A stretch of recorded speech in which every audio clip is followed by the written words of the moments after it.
പകരുന്ന ഒരു കല. കഠിനമായി അധ്വാനിക്കാനുള്ള മനസ്സുണ്ടായിട്ടും ഒന്നും നേടാതെ പോകുന്ന ചില ജീവിതങ്ങൾ നമ്മുടെ ഇടയിലുണ്ട്. എന്താണ് അതിന് കാരണം? പലതിനെ ചൊല്ലി വിചാരപ്പെട്ട് മനം കലങ്ങുമ്പോൾ നല്ല അംശം തിരഞ്ഞെടുത്ത് ബുദ്ധിയുള്ള ആരാധനയായി ദൈവത്തിന് സമർപ്പിക്കാൻ നാം പലപ്പോഴും മറന്നുപോകുന്നു. വർത്തമാനകാലത്തിലെ ചില ഏടുകളിലൂടെ ഈ ചോദ്യത്തിന് ഉത്തരം കണ്ടെത്താനാണ് നമ്മൾ ശ്രമിക്കുന്നത്. കക്കറവന സ്ത്രീജന സഖ്യം നിങ്ങൾക്ക് മുന്നിൽ അഭിമാനപൂർവ്വം സമർപ്പിക്കുന്നു മാർത്ത ആൻഡ് മറിയ.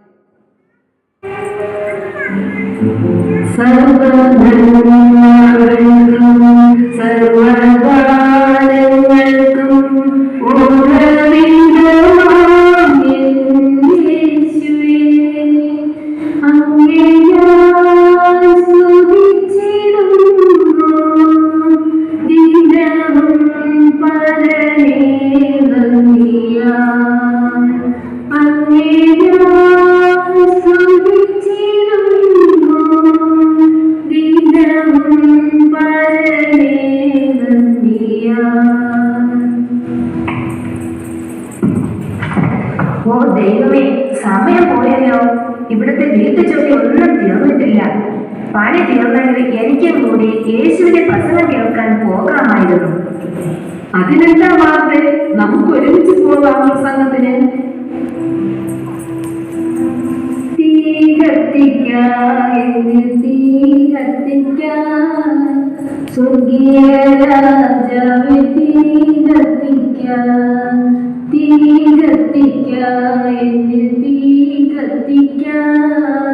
സ്വർഗീയ രാജാവേ, തീ കത്തിക്കാൻ.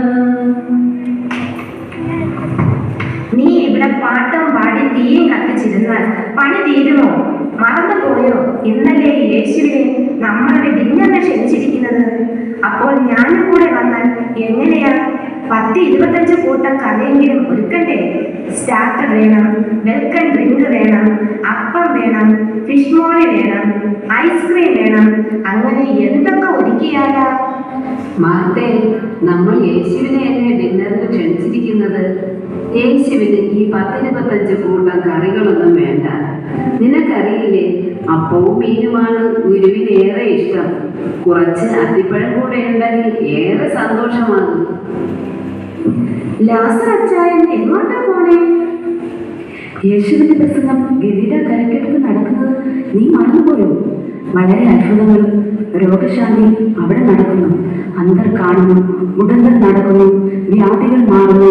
വളരെ അനുഗ്രഹിക്കപ്പെട്ട ദിനങ്ങളാണ് കടന്നുപോയിക്കൊണ്ടിരിക്കുന്നത്. ലാസർ അച്ചായ, എനിക്കും വരണമെന്നുണ്ട്. പക്ഷേ യേശുവിനെ ഇന്ന് ഡിന്നറിന് വിളിച്ചിരിക്കുന്ന കാര്യം മറന്നുപോയോ? ഇവിടുത്തെ പാചകം ഒന്നും തീർന്നിട്ടില്ല. എന്നാൽ മറിയേ, നീ വാ, നമുക്ക് പ്രസംഗം കേൾക്കാൻ പോകാം. നിൽക്ക്, പോകാൻ വരട്ടെ. ഈ ലിസ്റ്റിലുള്ള സാധനങ്ങൾ വാങ്ങിച്ചിട്ട് വേണം വരാൻ. എന്താ മാർത്തേ ഇത്? ഒരു സൂപ്പർ മാർക്കറ്റ് മുഴുവനുണ്ടല്ലോ. അതെ അച്ചായ, ഇവിടെ ചിക്കൻ ഇല്ല, മല്ലിയില, ജ്യൂസ് ഇല്ല, അത്തിപ്പഴമില്ല. അത്യാവശ്യ സാധനങ്ങൾ മാത്രമേ ഞാൻ എഴുതിയിട്ടുള്ളൂ. ശരി, വ്യതിരിക്കണ്ട. പ്രസംഗം കഴിഞ്ഞ് വരുമ്പോൾ ഞാൻ കൊണ്ടുവന്നോളാം. എന്നാൽ നമുക്ക് പോകാം. ദാസവച്ചായ, മാർത്തേ, നിനക്ക് പറ്റുമെങ്കിൽ നീയും കൂടെ ഞങ്ങളുടെ കൂടെ വാ. എന്നെ കൊണ്ടൊന്നും പറയിപ്പിക്കരുത്. എല്ലാവരും കൊടുത്തതിനും ഭംഗിയായി നമുക്ക് യേശുവിനെ ഡിന്നർ കൊടുക്കണം. ഒട്ടും കുറയ്ക്കാൻ പാടില്ല. ഇവിടുത്തെ പണിയൊക്കെ ആര് ചെയ്യും? അതുകൊണ്ട് നിങ്ങൾ പോയിട്ട് വാ. മാർത്തേ, യേശു ഗിരിപ്രഭാഷണത്തിൽ നമ്മെ എന്താ പഠിപ്പിച്ചതെന്ന് നീ ഓർക്കുന്നില്ലേ? മുൻപേ അവന്റെ രാജ്യവും നീതിയും അന്വേഷിപ്പിൻ എന്നാണല്ലോ. അതൊക്കെ ശരി തന്നെ. ഒന്ന് ചീഞ്ഞാലല്ലേ മറ്റൊന്നിന് വളമാകും. ഇവിടുത്തെ പണി ഞാൻ തന്നെ ചെയ്യണം. എനിക്കെന്നും അടുക്കള തന്നെ ശരണം. എന്നാൽ ശരി, ഞങ്ങൾ പോട്ടെ. പോകുന്നതൊക്കെ കൊള്ളാം. ആരെങ്കിലും ഞാൻ എന്തേ എന്ന് ചോദിച്ചാൽ കൂടെ വിസ്തരിക്കാതെ നിൽക്കണ്ട. സൂമിലൂടെയോ യൂട്യൂബിലൂടെയോ പ്രസംഗം കാണുന്നുണ്ടെന്ന് പറഞ്ഞാൽ മതി. ഓ ശരി. പിന്നെ സൂം എടുക്കുന്നവരോട് ഒന്ന് പറയണം. അവിടുത്തെ ഓഡിയൻസിനെ ഒന്ന് കാണിക്കേണ്ട, യേശുവിനെ മാത്രം കാണിച്ചാൽ മതിയെന്ന് കേട്ടോ. പിന്നെ മറിയേ, അവിടെ അത്ഭുതങ്ങൾ വല്ലതും നടന്നാൽ നീ അപ്പോൾ തന്നെ ഇൻസ്റ്റാഗ്രാമിലോ ഫേസ്ബുക്കിലോ പോസ്റ്റ് ചെയ്തേക്കണേ.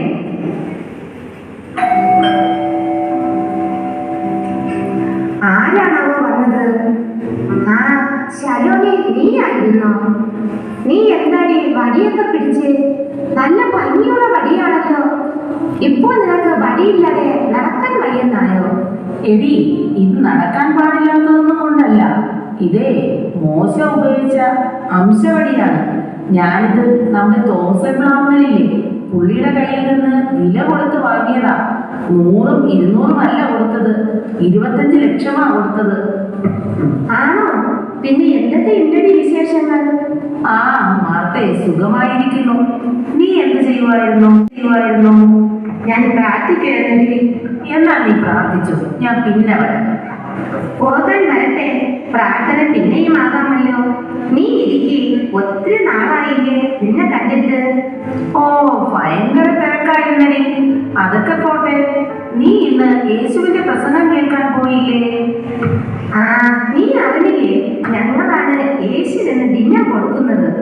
ഒരു 5 സ്റ്റാർ ഡിന്നറാണ് പ്ലാൻ ചെയ്തിരിക്കുന്നത്. ശലോമി, നീ എന്താ പ്രസംഗത്തിന് പോകാതിരുന്നത്? അതിന് ഈ പ്രസംഗം 1-2 ദിവസമാണോ ഉള്ളത്? 15 ദിവസമല്ലേ ഉള്ളത്? പറയുന്നവർക്ക് അങ്ങനെ പറഞ്ഞാൽ പോലെ. പിള്ളേർക്കാണെങ്കിൽ ക്ലാസ്സും ട്യൂഷനും ഒക്കെ ഉണ്ട്. ഞാൻ വല്ല സൂമിലോ യൂട്യൂബിലോ കണ്ടോളാം. നീ തന്നെ പറ, എക്സാം ആണോ പ്രസംഗമാണോ വലുത്? അത് പിന്നെ എക്സാം തന്നെയല്ലേ. എടി മാത്തേ, നീ ഇന്ന് ഫേസ്ബുക്ക് ചെക്ക് ചെയ്തിരുന്നോ? ഇല്ലടി, ഞാൻ 1/2 മണിക്കൂർ മുന്നേ നോക്കിയുള്ളൂ. എന്താ ശലോമി? അതെ, നമ്മുടെ സഭയിലെ ഷീബ കൊച്ചമ്മയില്ലേ, അവര് ആലപ്പുഴയിൽ പിക്നിക്കിന് പോയ ഫോട്ടോയും വീഡിയോയും പോസ്റ്റ് ചെയ്തിരിക്കുന്നു. അവരുടെ ഒരു പത്രാസ്. ഞാൻ ലൈക്ക് അടിച്ചിട്ടൊന്നുമില്ല, നീയും ലൈക്ക് അടിക്കണ്ട കേട്ടോ. ആ, ഞാനത് നോക്കട്ടെ. ഏതായാലും ഭയങ്കര തിരക്കാ. മാത്തേ, എന്നാൽ ഞാൻ ഇറങ്ങട്ടെ. പിള്ളേർക്ക് ഓൺലൈനിൽ നീന്തൽ ക്ലാസ്സും ഓട്ട മത്സരവും ഒക്കെ ഉണ്ട്. കൂടാതെ എനിക്ക് സുംബ ഡാൻസും. എടി, ആ വടിയിലെടുത്ത് ഞാൻ പോകട്ടെ. എന്നാ ശരിയടി. ഈ ചെറിയ സ്ക്രീനിൽ നോക്കിയിട്ട് ഒന്നും കാണുന്നില്ല. ഐപാഡ് എടുക്കാം. അതാകുമ്പോൾ വലിയ സ്ക്രീനാണല്ലോ. ഓ, പള്ളിയിലെ ഹാർവസ്റ്റ് ഫെസ്റ്റിവൽ ആണല്ലേ? പരസ്യമൊക്കെ ഉണ്ടല്ലോ. നമ്മുടെ ചർച്ച് സെക്രട്ടറിയുടെ ബർത്ത്ഡേയോ? ഇവർക്കൊക്കെ ഏത് നേരവും ഫേസ്ബുക്കിൽ പോസ്റ്റ് ഇടാനേ നേരമുള്ളൂ. എന്തായാലും ഒന്ന് വിഷ് ചെയ്തേക്കാം. ഓ, ഷീന ജാസിന്റെ വെഡിങ് ആനിവേഴ്സറിയോ? 15 വർഷമായോ? കണ്ടാൽ അവൾക്കൊന്നും പ്രായം തോന്നില്ല കേട്ടോ. എന്റെ ഒരു വിഷ് ഇരിക്കട്ടെ. Happy anniversary. അയ്യോ, സമയം പോയല്ലോ.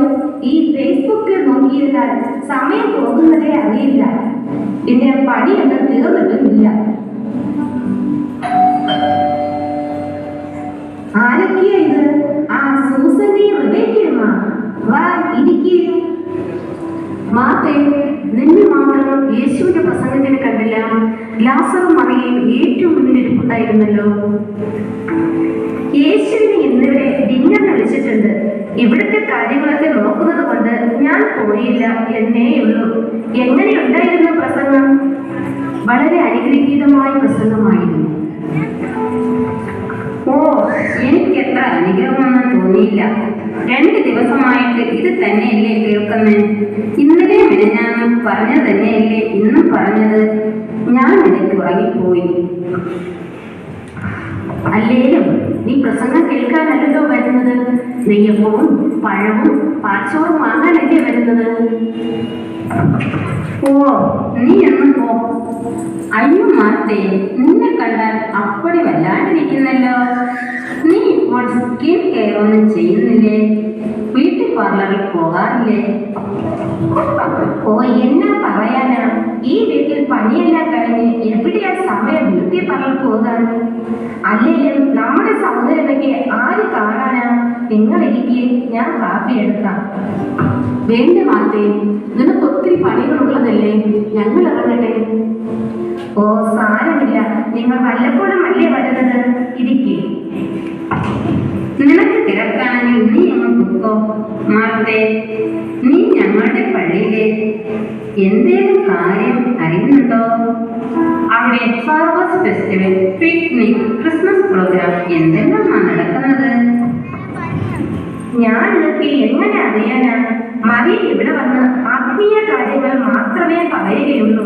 പിന്നെ ചർച്ച് സെക്രട്ടറി അയക്കുന്ന വാട്സ്ആപ്പ് മെസ്സേജ് നോക്കിയ കാര്യങ്ങൾ അറിയുന്നത്. നമുക്ക് പോകാം മാർത്തേ, നിന്റെ പണി നടക്കട്ടെ. യേശു പറഞ്ഞിട്ടില്ലേ, നമ്മൾ പറയുന്ന ഓരോ വാക്കിലും നാം വിശുദ്ധിയുള്ളവർ ആയിരിക്കണമെന്ന്. ഓ, ഒരു വിശുദ്ധ വന്നിരിക്കുന്നു. മാർത്തേ, എന്റെ സഹായം വല്ലതും ആവശ്യമുണ്ടോ നിനക്ക്? എന്നാ കുറച്ച് വെജിറ്റബിൾ അരിഞ്ഞതാ. അയ്യോ, ഇപ്പോഴാ ഞാൻ ഓർത്തെ. അച്ചായൻ ഓഫീസിൽ നിന്നും വരാറായി, ഞങ്ങൾ ഇറങ്ങിക്കോട്ടെ. പിന്നെ അവളുടെ വെജിറ്റബിൾ അരിഞ്ഞിട്ട് വേണം നമ്മുടെ കയ്യിൽ തറയാകാൻ. എന്നാലും നിനക്ക് കുറച്ച് സഹായിക്കാമായിരുന്നു. മാർത്തേ, വീട്ടിലെ പണിയെല്ലാം എന്തായി, കഴിഞ്ഞോ? മറിയേ, എന്ത് പറയാനാ, ഒന്നും കഴിഞ്ഞിട്ടില്ല. സമയം പോയതേ അറിഞ്ഞില്ല. ഏതായാലും നീയും എത്തിയല്ലോ, നമുക്ക് ഒരുമിച്ച് പണി തീർക്കാം. വേഗമാകട്ടെ. ലാസർ അച്ചായ, ഞാൻ പറഞ്ഞ ലിസ്റ്റിലെ സാധനങ്ങളൊക്കെ കിട്ടിയോ? ആ, നീ നോക്ക്, എല്ലാം ഇതിലുണ്ട്. എന്റെ മാർത്തേ, എനിക്ക് അപ്പോഴേ അറിയാമായിരുന്നു നീ യൂട്യൂബും ഫേസ്ബുക്കും നോക്കി സമയം കളഞ്ഞുകൊണ്ടിരിക്കുമെന്ന്. സമയം തക്കത്തിൽ ഉപയോഗിക്കാൻ യേശു നമ്മെ പഠിപ്പിച്ചത് നീ മറന്നുപോയോ? ദേ മറിയേ, നീ അധികം ബിസിയാകുമെന്ന് വേണ്ട.